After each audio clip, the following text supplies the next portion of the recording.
నమస్కారం. Next G news కి స్వాగతం. ఈనాటి వార్తా విశేషాలు. విదేశాల్లో ఉండే భారతీయులకి న్యాయ సహాయం అందించేందుకు కావిటి లా ఫామ్ ప్రారంభించామని న్యాయ నిపుణులు కావిటి శ్రీనివాసరావు తెలిపారు.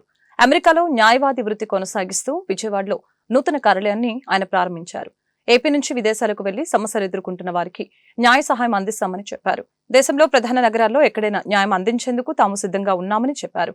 ఈ అవకాశాన్ని అందరూ వినియోగించుకోవాలని శ్రీనివాసరావు కోరారు.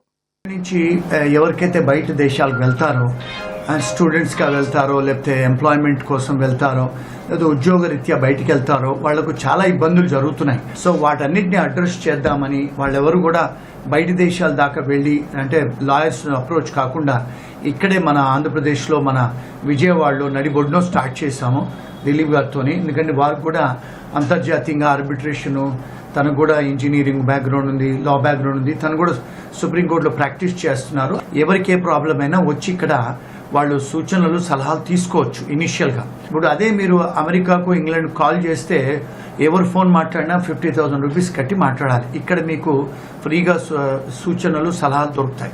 లోకల్ వాళ్ళతో కూడా వర్క్ చేస్తాం మేము, ఎందుకంటే మాకు బయట దేశాల నుంచి ఏదైనా వర్క్ వస్తే లోకల్ లాయర్స్ కూడా మేము ఇక్కడ అసైన్ చేస్తాము. విశాఖపట్నం అంటే వేరే రాజమండ్రి అక్కడి నుంచి కూడా వచ్చారు అడ్వకేట్స్, ప్రకాశం జిల్లా.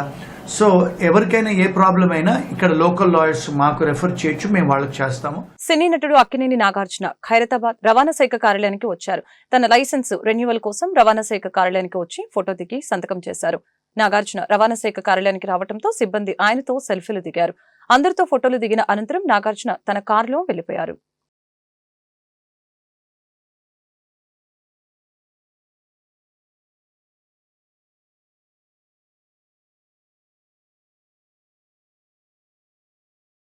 మిస్ వరల్డ్ పోటీలో పాల్గొనేందుకు వచ్చిన ప్రపంచ దేశాలకు చెందిన 22 మంది సుందరిమణులు నాగార్జున సాగర్లోని బుద్ధవనంలో పర్యటించారు.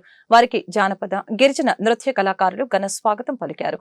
వారంతా అక్కడ పరిసరాలను చూసి అమితానందం పొందారు. బౌద్ధ థీమ్ పార్కులోని బుద్ధ విగ్రహాల వద్ద జరిగిన ధ్యానం, ఆధ్యాత్మిక కార్యక్రమంలో పాల్గొన్నారు. దేశం కోసం ప్రాణత్యాగం చేసిన సైనికుల కుటుంబాలకు అండగా నిలవాలని హోంమంత్రి అనిత పిలుపునిచ్చారు. ఆపరేషన్ సింధూర్లో అమరులైన సైనికులకి విజయనగరంలో నివాళులర్పించారు. అనంతరం సైనికుల ఆత్మకు శాంతి చేకూరాలని కోరుతూ పోలీస్ శాఖ చేపట్టిన కొవ్వొత్తుల ర్యాలీలో పాల్గొన్నారు. కార్యక్రమానికి మంత్రి కొండపల్లి శ్రీనివాస్, ఎంపీ కలిశెట్టి అప్పలనాయుడు, ఎమ్మెల్యేలు ఆదితి, బేబీ నాయన తదితరులు పాల్గొన్నారు. పెద్ద సంఖ్యలో పాల్గొన్న విద్యార్థులు, ప్రజలు మానవ హారంగా ఏర్పడి భారత్ జిందాబాద్ అంటూ నినాదాలు చేశారు. సైనికులందరికీ కూడా మనకు ఎవరైతే జవాన్ బోర్డర్లో పనిచేస్తున్న మన గురించి పనిచేస్తున్న వాళ్ళందరికీ కూడా మోరల్ సపోర్ట్ ఇవ్వాలనే ఉద్దేశంతో ఈరోజు ఆ ర్యాలీ కూడా ఏర్పాటు చేసుకుని వాళ్ళకి నివాళులు అర్పించే కార్యక్రమాన్ని కూడా శ్రీకారం చుట్టాం. ఇది అన్ని జిల్లాల్లోని కూడా జరుగుతుంది. అన్ని జిల్లాల్లో కూడా జరగాలని కోరుకుంటున్నాం. ఎందుకంటే ఎవరైతే జవాన్లు ఉన్నారో వాళ్ళందరూ కూడా ఈ రోజు ఎమర్జెన్సీగా సెలవులు పెట్టిన వాళ్ళు కూడా రిటర్న్ వచ్చిన పరిస్థితి. మన సీజ్ ఫైర్ అని చెప్పి మళ్ళా తిరిగి ఎలా ప్రొవోక్ చేశారో పాకిస్తాన్ నుంచి మనందరం కూడా చూసాం. కానీ ఈ రోజు దేశం పరిస్థితి ఎటువంటి క్లిష్ట పరిస్థితులు వచ్చినా ఎదుర్కొనే విధంగా మనం 7వ తారీఖున జరిగిన మార్క్ డ్రిల్ కానీ ఈ రోజుకి కూడా ప్రిపేర్డ్నెస్ కానీ అవన్నీ కూడా అన్ని రంగాల నుంచి వచ్చిన వాళ్ళందరూ కూడా ఈ రోజు ప్రిపేర్ గా ఉన్నారు. ప్రజలు ఎవరు కంగారు పడొద్దని మాత్రం తెలియజేస్తారు. పంజాబ్ లో కల్తీ మద్యం కాటేసింది. కల్తీ మద్యం సేవించిన ఘటనలో ఇప్పటి వరకు 14 మంది చనిపోయారు. మరొక 6 ఆసుపత్రులు చికిత్స పొందుతూ ఉన్నారు. మృతుల సంఖ్య పెరిగే ప్రమాదం ఉన్నట్లు తెలుస్తోంది. ఈ ఘటనకు బాధ్యులైన 4 అమృత్సర్ పోలీసులు అరెస్టు చేశారు. మచిత పట్టణంలో ఈ ఘటన చోటు చేసుకున్నట్లు పోలీసులు తెలిపారు. నిన్న 5 గ్రామాల నుంచి సమాచారం అందినట్లు చెప్పారు. వెంటనే బాధిత గ్రామాలకు వైద్య బృందాలను పంపినట్లు పోలీసులు తెలిపారు. వైద్య బృందాలు ఇంటింటికి వెళ్లి బాధితుల గురించి ఆరా తీస్తున్నట్లు చెప్పారు. కల్తీ మద్యం బాధితుల్ని ఆసుపత్రికి తరలించి వారి ప్రాణాలు కాపాడే ప్రయత్నం చేస్తున్నట్లు తెలిపారు. కల్తీ మద్యం సరఫరా చేసిన వారిని అరెస్టు చేయడమే కాకుండా దర్యాప్తు కొనసాగిస్తున్నట్లు పంజాబ్ పోలీసులు తెలిపారు. రేషన్ బియ్యం పంపిణీలో అక్రమాలు జరుగుతున్నాయని ఫిర్యాదు చేసిన పౌర సరఫరాల శాఖ, రెవెన్యూ శాఖ అధికారులు పట్టించుకోవడం లేదని పాలెం వాసు ఆరోపించారు.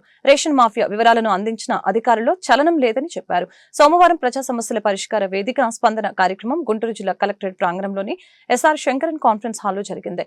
ఈ సందర్భంగా వట్టిచెరుకూరు మండలం ముట్లూరు గ్రామంలో ప్రజా పంపిణీ వ్యవస్థ సక్రమంగా జరగడం లేదని స్థానిక యువకులు జిల్లా కలెక్టర్ నాగలక్ష్మికి ఫిర్యాదు చేశారు.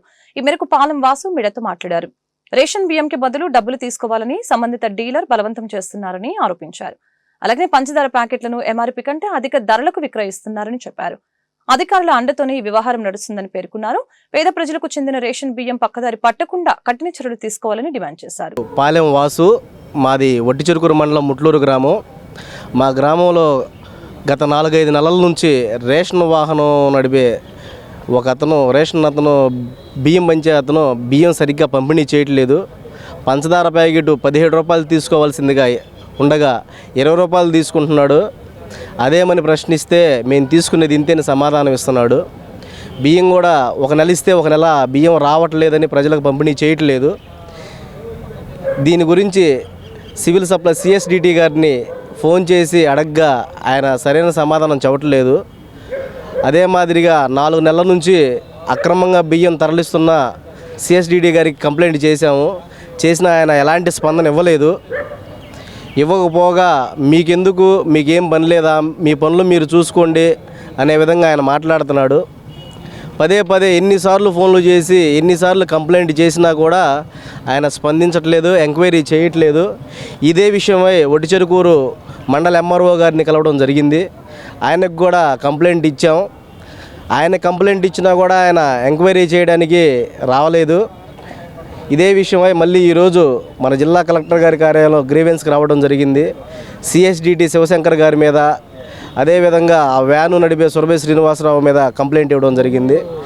నాకు మేడం గారు మీ సమస్యని తొందరగానే పరిష్కరించి మీకు న్యాయం చేస్తానని హామీ ఇచ్చారు. మేము దీని మీద విచారణ జరిపి సిఎస్డిటి గారి మీద కఠినమైన చర్యలు తీసుకోవాల్సిందిగా కోరాము. ప్రజలకు జవాబుదారీగా ఉండవలసిన అధికారులు ప్రజల్ని ముప్పతిప్పలు పెడుతున్నారు. కరీంనగర్ జిల్లా చిగురుమామిడి మండలం ముది మాణిక్యానికి చెందిన బోయిని కొమరయ్యకు 20 గుంటల భూమిని ప్రభుత్వం గతంలో ఇచ్చింది. ఈ క్రమంలో తహసీల్దార్ రమేష్ రద్దు చేస్తానని బెదిరింపులకి గురి చేస్తున్నారని ఆరోపిస్తూ జిల్లా కలెక్టర్కి ఫిర్యాదు చేశారు.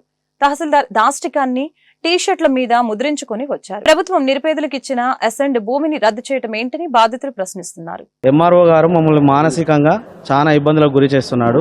మా ల్యాండ్లో ఈ 28 గుంటల్లో చిన్న బావి బొందను కూడుతుండగా రెవెన్యూ వాళ్ళని పంపించి మమ్మల్ని భయభ్రాంతులకు గురి చేసి నానా ఇబ్బందులు పెడుతున్నాడు. దానికి గాను ఈరోజు కలెక్టర్ గారికి మాకు సామూహిక మరణానికి అవకాశం ఇవ్వమని కోరుతూ అర్జీ పెట్టుకోనికి వచ్చినాం. లేదా ఎంఆర్ఓ మీద చర్యలు తీసుకొని మమ్మల్ని కాపాడవలసిందిగా కోరుతున్నాం. గుంటూరు తూర్పు నియోజకవర్గ ఎమ్మెల్యే మహమ్మద్ నజీర్ ఆధ్వర్యంలో పాత బస్టాండ్ ఉర్దూ బాయ్స్ హై స్కూల్లో దివ్యాంగులకు మరియు వయోవృద్ధులకి సహాయ పరికరాల ఉచిత పంపిణీ కొరకు గుర్తింపు శిబిరం నిర్వహించారు. కార్యక్రమంలో ఎమ్మెల్యేలతో పాటు దివ్యాంగులు corporation chairman Goniguntla Koteswara Rao, deputy mayor Sheikh Sajeela, doctor Sanekkela Raj Kumari మరియు ప్రభుత్వ ఉన్నతాధికారులు పాల్గొన్నారు.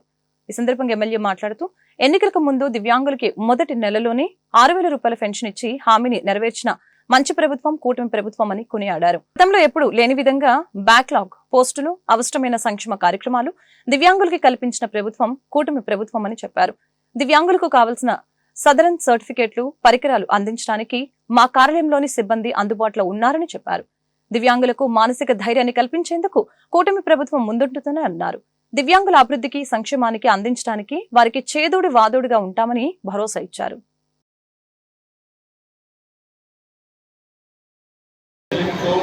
మరియు ఏడీఐపీ ఆధ్వర్యంలో రాష్ట్ర వ్యాప్తంగా దివ్యాంగులకు అవసరమైనటువంటి పరికరాలను అందించేటువంటి కార్యక్రమం గతంలో లాగా కాకుండా అవసరమైనటువంటి ప్రతి ఒక్కరు కూడా వారి అవసరాలను గుర్తించి వారికి కావలసినటువంటి రీతిలో ఏదైతే పరికరాలు ఉన్నాయో వాటిని తయారు చేసి తిరిగి 2 నెలల తర్వాత వాళ్ళకు ఉపయోగపడేటువంటి పరికరాలను అందించేటువంటి ఒక మహత్తరమైనటువంటి కార్యక్రమాన్ని జరిగింది.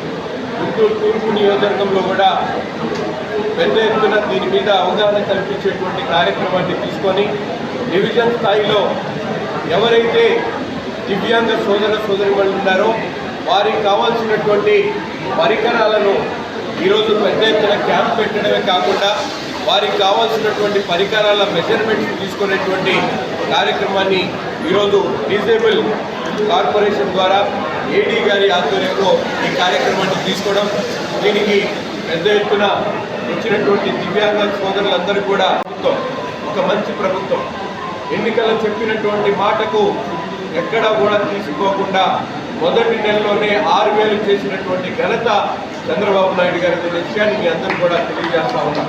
అంతేకాకుండా గతంలో ఎప్పుడు లేనటువంటి విధంగా బ్యాక్లాగ్ పోస్టుల దగ్గర నుండి వారికి అవసరమైనటువంటి సంక్షేమ కార్యక్రమాల్లో ఇచ్చేటువంటి ప్రతి ఒక్క కార్యక్రమాన్ని కూడా ఈరోజు దివ్యాంగ సోదరులకు కల్పిస్తున్నటువంటి ప్రభుత్వం ఈ మంచి ప్రభుత్వం, కూటమి ప్రభుత్వం. దీనికి మీరందరూ కూడా మన నియోజకవర్గంలో ఉన్నటువంటి ప్రతి ఒక్క దివ్యాంగ సోదరులను కూడా మీకు అవసరమైనటువంటి పరికరాలతో పాటు సదరన్ సర్టిఫికెట్లకు ఎటువంటి ఇబ్బంది అయితే తప్పకుండా నా కార్యాలయంలో సిబ్బంది రెడీగా ఉన్నారు. మీరు ఎప్పుడు ఫోన్ చేసినా మీకు కావాల్సినటువంటి సదరన్ సర్టిఫికేట్ అరేంజ్మెంట్స్ కానీ మీకు కావాల్సినటువంటి పరికరాలు అందించేటువంటి దాంట్లో మేము ముందుంటామని చెప్పి తెలియజేస్తూ ఈ చక్కటి కార్యక్రమాన్ని తీసుకున్నటువంటి డిజేబుల్ కార్పొరేషన్కి సంబంధించినటువంటి అధికారులకు, అలాగే ఈ కార్యక్రమానికి ముఖ్య అతిథులుగా విచ్చేసినటువంటి పెద్దలు నందాల సంస్థ చైర్మన్ గోల్గుంటి కోటేశ్వరరావు గారికి. ఎందుకంటే గతంలో మనందరం కూడా చూసాం 2014-19లో దివ్యాంగ సోదరులు పడుతున్నటువంటి కష్టాలన్నీ కూడా అవగాహన చేసుకొని ఆయనకు ఉన్నటువంటి ఇబ్బంది ఏ ఒక్కరికి రాకూడదనే ఆలోచనతో ఆనాటి ముఖ్యమంత్రి చంద్రబాబు నాయుడు గారిని ఒప్పించి దివ్యాంగులకు స్కూటర్లు ఇప్పించినటువంటి ఘనత కోటేశ్వరరావు గారిది.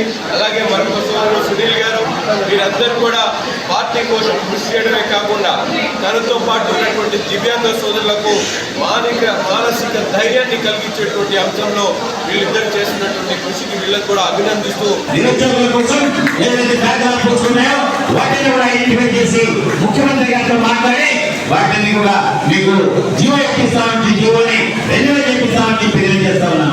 అదేవిధంగా వృద్ధుల గురించి మన కైలాసనాథ్ గారు చెప్పారు. వారికి ఏ అవసరం ఉన్నా కూడా వారి యొక్క ఆ అధ్యక్షుడు రాష్ట్ర అధ్యక్షుడు కైలాసనాథ్ గారు మీకు అండగా ఉండాలని చెప్పి తెలియజేస్తా ఉన్నాం. ప్రత్యేకంగా ఆహ్వానించిన మా నజీర్ అహ్మద్ గారి ఎమ్మెల్యే గారికి మనస్ఫూర్తిగా అభినందిస్తూ మీరు విజయవంతంగా పనిచేయండి. తప్పనిగా మీరు శాసనసభ్యులే కాదు మంత్రులు కూడా చేస్తారని చెప్పి నేను మనస్ఫూర్తిగా అభినందిస్తున్నాను. ఈ వార్తలు ఇంతటితో సమాప్తం. మరొక బులెటిన్లో మళ్ళీ కలుద్దాం. నమస్కారం.